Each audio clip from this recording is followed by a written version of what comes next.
Hello, I'm Zuri Garvey-Stanford, and welcome to my history project, The National Mall, Pillars of America's Pirated Mythology and Culture.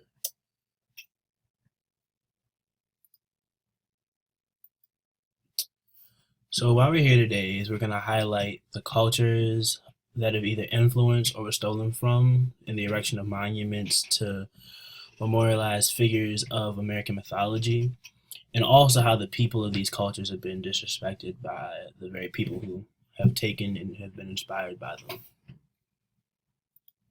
First up, we have the Washington Monument. The Washington Monument is an Egyptian obelisk. Yeah, it's the Washington obelisk. It was designed by Robert Mills.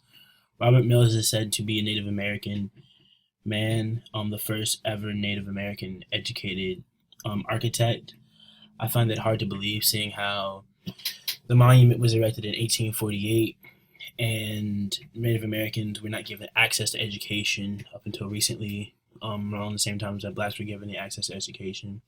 And even in the minute chance that Native American was given the access to the proper education to be an accredited architect, him being respected enough to be chosen to design the monument to the American, George Washington, is so small.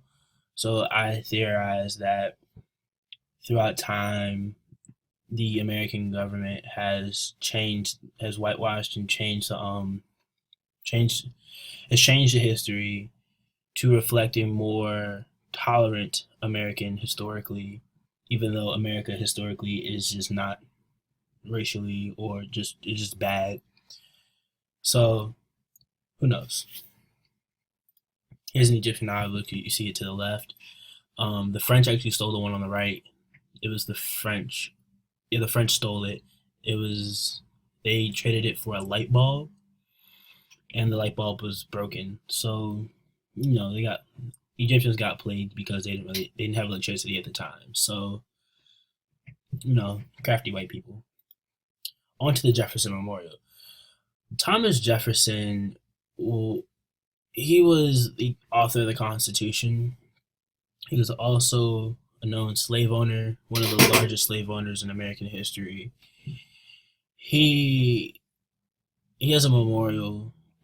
Is in classic revival. It features Greek influences of Greek culture in the columns, in the dome, and things of that nature. It we'll get into why I think this is disrespectful to some citizens to have a memorial to a man who owned some of the people's ancestors, but we'll get into that. So we have ancient Greek ruins that feature pillars. The Greeks were very advanced in terms of architecture and everything, really. The Greeks were by far possibly the most advanced society, ancient society at least, after the Egyptians. So, yeah. Now with the Lincoln Memorial. Now, the Lincoln Memorial, black people love Abraham Lincoln. And this is not a knock on Abraham Lincoln. He's that man. He cool.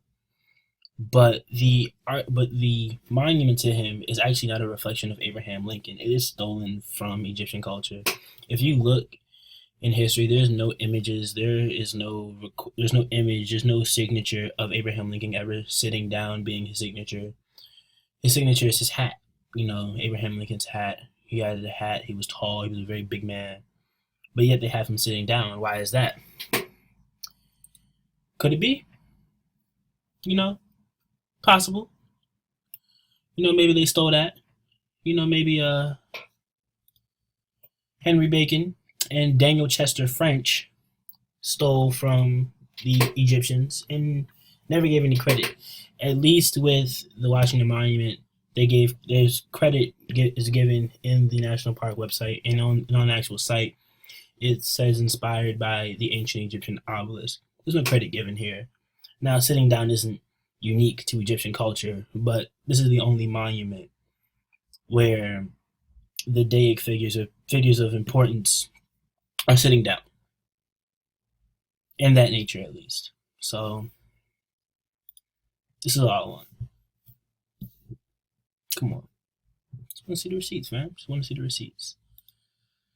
On to the Museum of American History.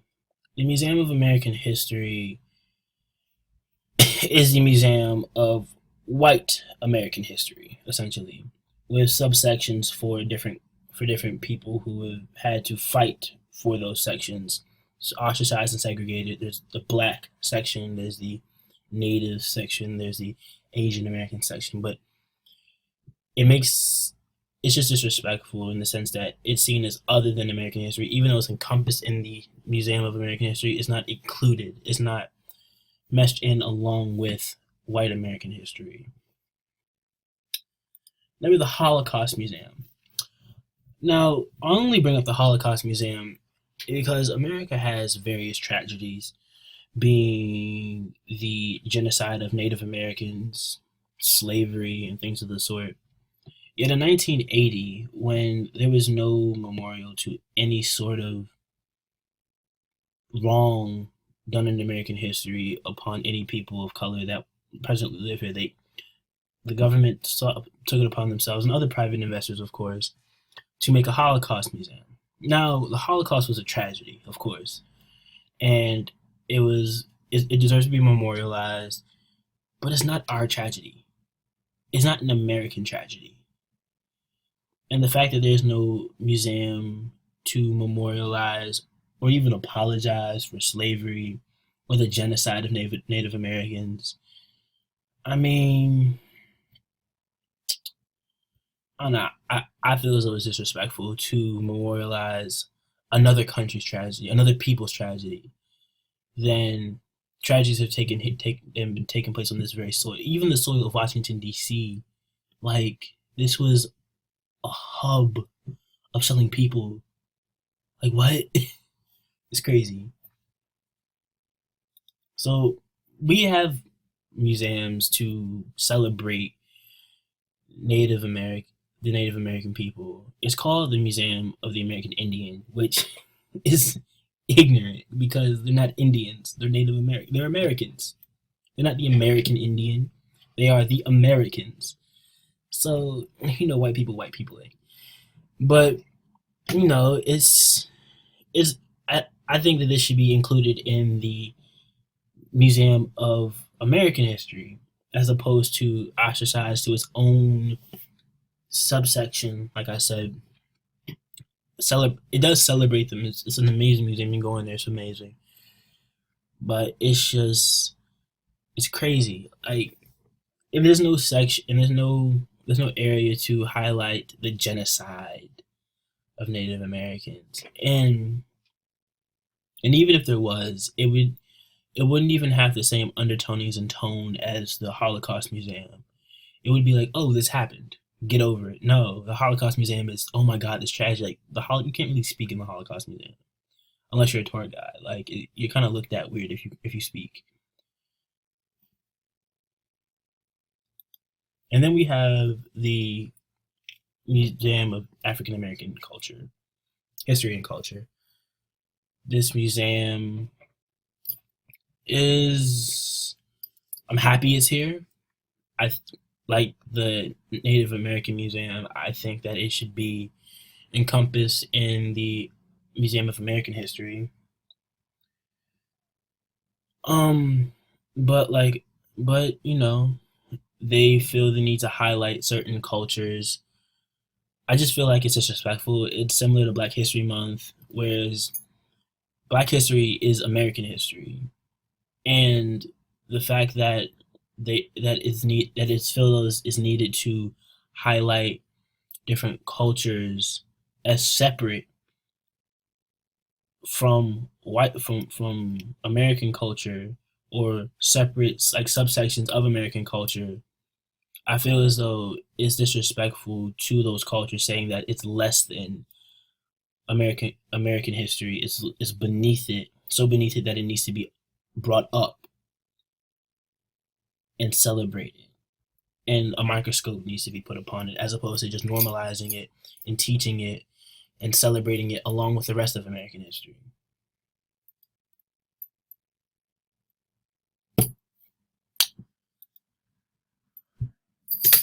we have the White House.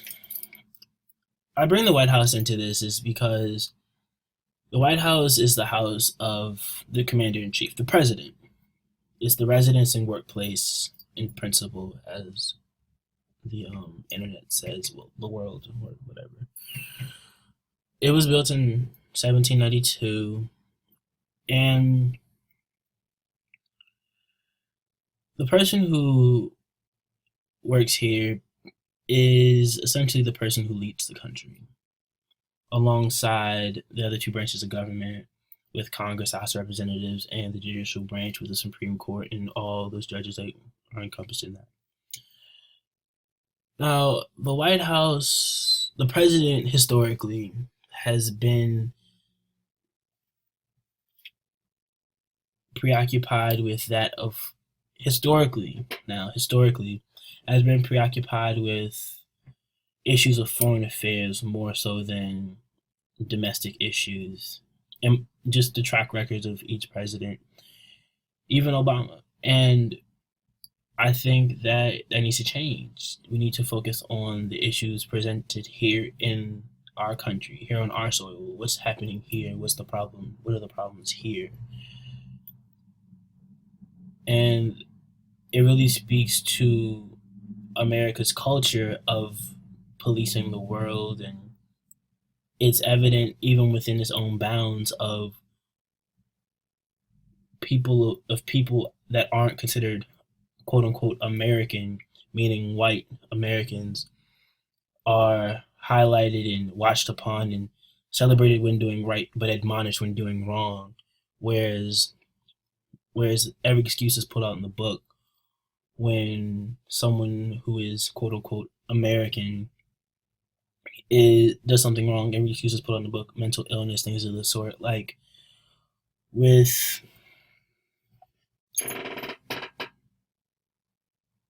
Dylan Roof, the shooter who shot up the black church, he's on trial. Well, it's crazy he made it to trial because Freddie Gray didn't make it to trial as a drug dealer. He was just killed on sight, but he shot up a church. Like, he murdered people, and he's being tried, and he's likely going to get some sort of exoneration on the grounds of mental illness, and it's crazy. So white America just needs to get over itself. I actually took a survey. You can see the results here. Of the yeses, there were 16 yeses, 10 no's, 9 no's, but it's getting better, 5 unsures, and 2 they're treated better than whites.